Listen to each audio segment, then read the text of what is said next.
Assalamualaikum warahmatullahi wabarakatuh. Alhamdulillahirabbil alamin.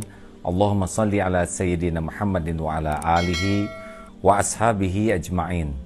Kepada seluruh jajaran kerja di Kementerian Pertahanan ini, selamat menikmati jamuan yang tidak ada bandingannya, yaitu bulan Ramadan. Bulan yang sangat istimewa, yang hari demi harinya sangat istimewa, jam demi jamnya pun sangat istimewa, bahkan detik demi detik pun sangat istimewa. Berbahagialah bagi yang diberikan kesempatan menjadi jamuan Allah di bulan ini, karena ada saudara-saudara kita yang tahun lalu bersama kita dan tahun ini sudah wafat meninggalkan kita, tidak lagi menikmati bulan ini. Bulan Ramadan dalam keadaan wabah seperti ini nampaknya akan berlipat-lipat pahalanya, karena situasinya menjadi berubah. Dan kalau kita menyikapinya dengan betul-betul penuh kesabaran dan penuh rasa syukur juga, maka kita akan menikmati bulan ini dengan hikmah yang banyak. Apa sih yang paling penting dari bulan Ramadan? Bulan Ramadan intinya adalah la'allakum tattaqun. Jadi Allah mewajibkan kita saum di bulan Ramadan ini agar kita menjadi ahli takwa. Ahli takwa itu adalah derajat tertinggi dari manusia. Jadi kalau orang diberi harta, gelar, pangkat, jabatan, itu hanya casing. Tetapi isi seseorang yaitu ketakwaan. Inilah inna akramakum indallahi atqakum. Orang yang takwa itu adalah orang yang punya yakin kepada Allah. Beriman dengan teguh, dia yakin saya ini hamba Allah, Tuhan saya adalah Allah, sehingga saya berlindung, berharap hanya kepada Allah. Saya bersandar kepada Allah, makin kuat keyakinan kepada Allah, pasti hidupnya semakin tenang. Makin kuat keyakinan kepada Allah, pasti akhlaknya makin mulia. Makin kuat keyakinan kepada Allah, hidupnya semakin bermanfaat bagi sesama. Orang yang takwa itu orang yang yakin, yang berbuah kepatuhan dan kepasrahan. Bagaimana cara mencapainya? 1. Riyadoh yang paling penting dalam Ramadan ini ternyata diawali dengan mengendalikan nafsu. Kita nafsu makan, nafsu syahwat, dan berbagai nafsu harus kita kontrol, kita kendalikan dengan baik, dan disampaikan, dilakukan pada saat dengan cara yang benar. Nafsu itu sudah diciptakan Allah pada diri kita, fa'alhamaha fujuraha wa taqwaha. Jadi kita sudah ada software di hati kita untuk berbuat buruk atau berbuat takwa. Tinggal kita kelola sekarang. Bagaimana sih nafsu ini? Nafsu ini memang bawaannya itu berlawanan dengan yang Allah sukai. Orang yang tidak bisa menahan, mengendalikan nafsunya, kecenderungannya, perbuatannya berlawanan dengan yang Allah suka. Contoh sederhana saja ya. Sebetulnya kita mau sholat taraweh, kalau biasanya nih suruh cari imam, mau mana? Makmum yang bacaannya panjang atau yang ringkas dan pendek? Mesti nafsu kita tuh ingin yang pendek. Hari-hari biasa kita saum sunnah atau tidak? Malas, karena nafsu tidak menyukai. Baca Quran atau tidak? Malas. Demikianlah. Nah, di bulan Ramadan ini, selain nafsu itu ditahan dari perbuatan yang buruk, kita latih dia supaya melakukan perbuatan yang baik. Contoh, kita malas baca Quran. Nah, di bulan Ramadan ini diberikan pahala yang tidak ada bandingannya. Kalau hari-hari biasa 1 huruf 10 kebaikan, sekarang dikali 700 atau lebih. 1 huruf Bismillahirrahmanirrahim tuh bulan yang lalu tuh 190 kebaikan. Nah sekarang bisa 1000 kebaikan.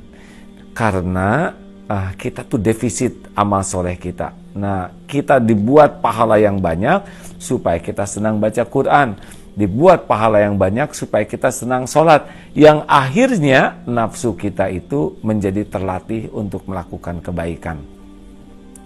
Nah sahabat-sahabat sekalian, jajaran kerja di Kementerian Pertahanan ini Semua masalah itu diawali dari karena kita tidak terampil mengendalikan diri.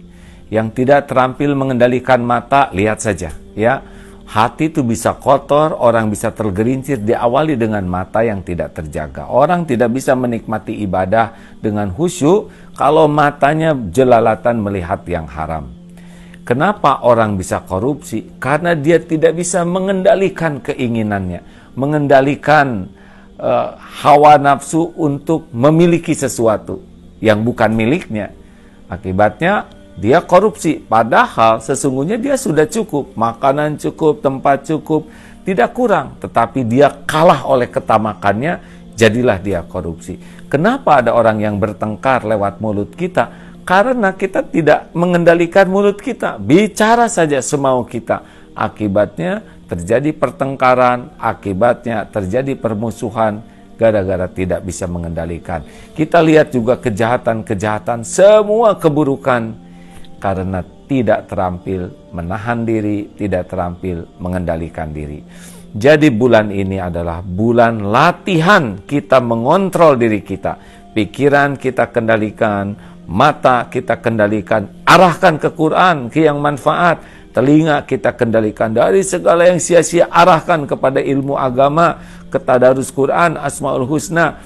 Mulut yang biasanya segala diomongkan, tahan sekarang. Bicara cuma dua pilihannya, falyakul khairon aw liyasmut, berkata baik atau diam.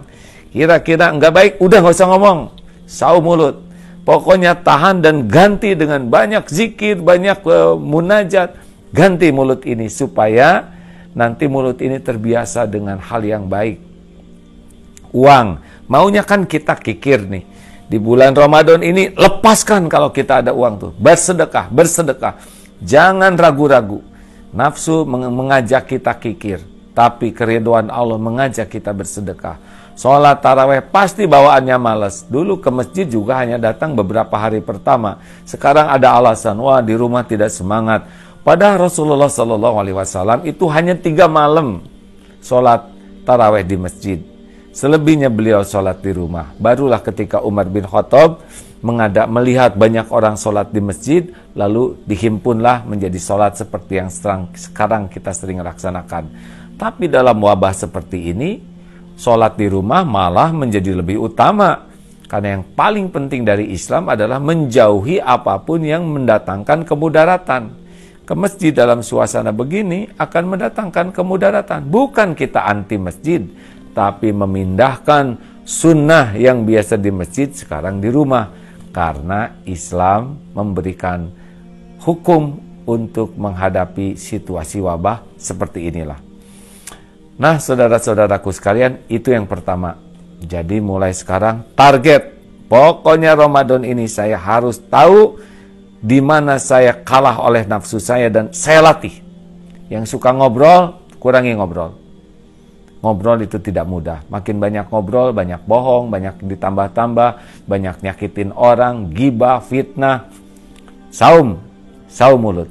Saum apalagi? Saum mikir negatif. Cari 1001 alasan berbaik sangka. Karena setiap kali kita berburuk sangka, pasti Allah mengirimkan kegelisahan di hati kita. Hati kita juga saum dari kesombongan. Apa yang mau disombongkan? Kalau Allah membuka aib kita, tidak ada apa-apanya diri kita ini. Harta bukan milik kita, pangkat bukan milik kita, tubuh ini pun bukan milik kita. Kalau Allah mau ngambil, kasih virus, selesai diri kita ini. Maka saum dari kesombongan, berganti dilatih dengan ketawaduan, saum dari ria, senang pamer, berlatih dengan keikhlasan. Ini saat kita mengenal apa yang salah, apa yang kurang pada diri kita, dan latih selama 30 bulan ini dengan melakukan yang Allah sukai.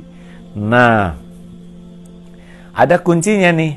Ternyata begini, man shoma ramadhana imanan wahtisaban ghufirallahu ma taqaddama min dambi. Barang siapa yang saum di bulan Ramadan dengan penuh keimanan dan hanya mencari keridhaan Allah, Allah akan hapuskan seluruh dosanya yang lalu.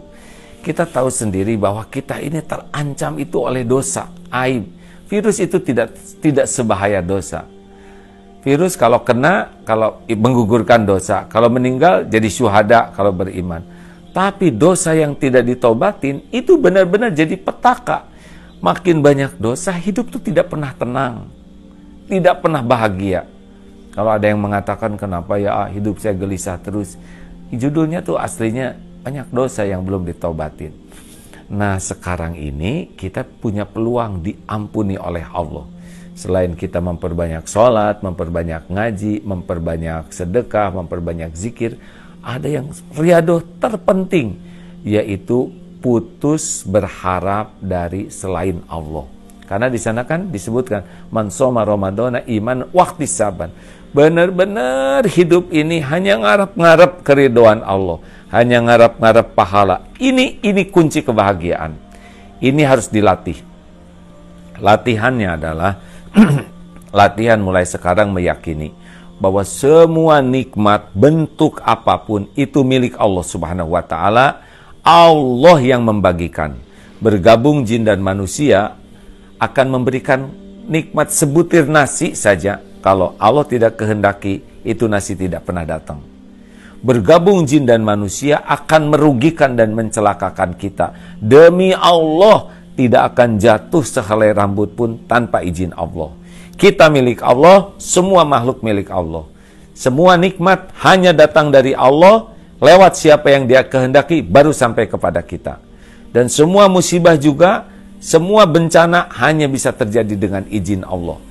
Dalam surat At-Taubah ayat 51, "Qul la yusibana illa ma kataballahu lana huwa maulana wa 'alallahi falyatawakkalul mu'minun." Katakanlah, sekali-kali tidak akan menimpa kepada kami kecuali apa yang sudah Allah tetapkan untuk kami. Dialah Allah pelindung kami dan kepadanya lah kami bertawakal. Orang beriman bertawakal. Jadi mulai sekarang kalau mau melakukan sesuatu, lakukan, lupakan. Allah pasti melihat, Allah pasti tahu, orang tidak tahu, Allah pasti tahu, orang lihat, orang tidak lihat, Allah pasti melihat semua kebaikan dan keburukan kita. Orang berterima kasih atau tidak, Allah pasti menyukai orang yang berbuat baik dengan ikhlas. Orang mau menghargai atau tidak kebaikan kita, tidak ada masalah. Karena tujuan kita bukan balasan dari makhluk, bukan untuk dikagumi, bukan untuk dibalas budii, tapi tujuan kita melakukan kebaikan sekecil apapun cuma satu, Allah ridho. Allah maha dekat, wa huwa ma'akum aynama kuntum, wallahu bima ta'maluna basir. Dan Dia bersamamu dimanapun engkau berada, dan Allah maha melihat apapun yang engkau kerjakan. Al-Hadid ayat 4. Jadi saudaraku sekalian, jajaran kerja di Kementerian Pertahanan ini, mari kita nikmati melakukan semua kebaikan ini dengan putus berharap. Dari pujian, penghargaan, ucapan terima kasih, balas budi, cukup latih. Allah menerima, Allah ridho, itulah yang terbaik bagi kita. Di rumah berbuat baik, sudah lakukan, lupakan. Tidak usah diingat-ingat, tidak usah disebut-sebut, tidak usah selalu diposting, tidak usah nunggu orang berterima kasih, tidak usah nunggu orang menghargai, tenang. Allah pasti melihat semuanya. In ahsantum, ahsantum li anfusikum wa in asatum falaha. Kebaikan yang kita lakukan pasti kembali kepada kita, keburukan yang kita perbuat tidak akan meleset, pasti kembali kepada kita. Hal jazaul ihsan illal ihsan. Tiada balasan bagi kebaikan kecuali kebaikan. Inilah di antara hikmah di bulan penuh berkah ini. Jangan terlalu banyak berpikir negatif. Sudah nikmati saja. Kalau nasi jadi bubur, cari cakwe, ayam, kacang polong, kerupuk, kecap, seledri, bawang goreng, sambal. Jadikan bubur ayam spesial. Takdirnya sekarang wabah seperti ini, terima. Sambil kita olah, bagaimana kita sholat di rumah, belajar di rumah, kebersamaan dengan keluarga, untuk riadoh semuanya, melatih diri, mengendalikan semua ini sehingga tubuh ini terkontrol dengan sangat baik, pikiran, lisan, mata, dan kita lakukan semua kebaikan ini semata-mata agar Allah suka kepada kita, agar Allah mengampuni, menyayangi, menyelamatkan, melindungi kita, dan bisa menjadi bekal kapanpun kita wafat, husnul khotimah. Saudara-saudaraku sekalian, semoga ada manfaatnya uraian sederhana ini. Jangan sia-siakan detik demi detik lakukanlah untuk kebaikan. Percayalah, kebahagiaan, kemuliaan, keselamatan semuanya hanya milik Allah dan diberikan kepada ahli takwa, yaitu yang memanfaatkan bulan Ramadan ini sebaik-baiknya. Allahumma sholli wa sallim wa barik ala sayyidina Muhammadin wa ala alihi wa ashabihi ajma'in. Alhamdulillahi rabbil alamin. Duhai Allah yang maha mendengar, terima kasih. Engkau beri umur, Engkau beri nikmat iman, Engkau beri hidayah kami bisa menjalani bulan Ramadan ini. Ya Allah, bimbing agar setiap saat amal apapun yang kami lakukan hanya karena Engkau. Bimbing ya Allah agar kami bisa melakukan apapun amal-amal yang Engkau ridhoi. Jadikan Ramadan ini penuh keberkahan yang menggugah dan mengubah hidup kami. Dari berlumur dosa menjadi hamba yang Engkau bersihkan sebersih-bersihnya dengan ampunan-Mu, rahmat-Mu. Dari yang jauh dari-Mu, jadikan Ramadan ini membuat kami selalu dekat dengan-Mu. Dari yang hidup berlumur aib menjadi orang yang benar-benar istiqomah di jalan-Mu. Dan tuntun ya Allah agar kami bisa merasakan nikmatnya ibadah. Doa-doa yang Engkau ijabah, rumah tangga sakinah, lahir batin sehat walafiat. Cukupi kami hanya dengan rezeki yang halal barokah, serta berikan kepada kami nikmatnya bersedekah. Tuntun ya Allah agar setiap saat di bulan Ramadan ini kami merasakan nikmatnya mengingat-Mu, nikmatnya patuh padamu, nikmatnya bersama Al-Quran-Mu, nikmatnya menyebut nama-Mu. Rabbana la tuzigh qulubana ba'da idh hadaitana wa hab lana min ladunka rahmah innaka antal wahhab. Jangan cabut nikmat hidayah ini ya Allah. Istiqomahkan kami dalam iman dan amal. Rabbana atina min ladunka rahmah wa hayyi' lana min amrina rasyada. Sembuhkan jamaah yang sedang sakit ya Allah. Kuatkan yang sedang lemah, tenangkan yang dirundung resah gelisah. Ya Allah, angkat derajat yang direndahkan, angkat wabah ini ya Allah. Angkat wabah ini, gantikan dengan nikmat iman bagi hamba-hamba-Mu. Rabbana atina fid dunya hasanah wa fil akhirati hasanah wa qina adzabannar. Subhana rabbika rabbil izzati amma yasifun wa salamun alal mursalin walhamdulillahi rabbil alamin. Allahumma inna nas'aluka ridhaka wal jannah wa na'udzubika min sakhatika wan nar. Demikian, semoga semua jajaran kerja di Kementerian Pertahanan ini mendapat keberkahan dari Allah, perlindungan, dan utama lagi, istiqomah sampai husnul khotimah. Mohon maaf. Assalamualaikum warahmatullahi wabarakatuh.